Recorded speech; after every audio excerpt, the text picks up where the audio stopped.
on est sur le site des tanneries de Saint-Symphorien-sur-Coise, qui est un ancien site industriel de tannerie et de cuir. Et ce site va être destiné à accueillir un pôle culturel dans les années prochaines.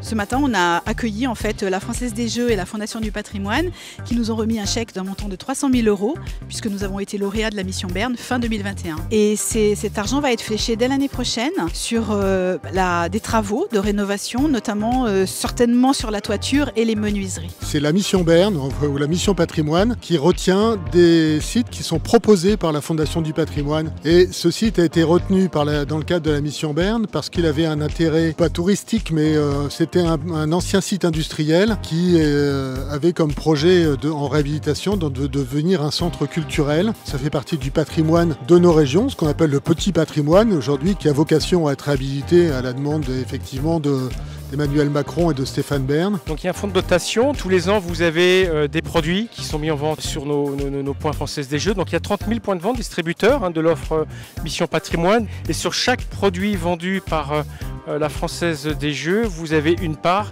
qui revient au loto du patrimoine. Depuis 2018, on a récolté plus de 125 millions d'euros. L'année dernière, nous avons récolté un peu plus de 26 millions d'euros. Et cette année, on espère faire aussi bien que l'année dernière. On aimerait faire au moins 26 millions d'euros. C'est un travail long, c'est le travail des élus, de l'équipe en mairie, des agents.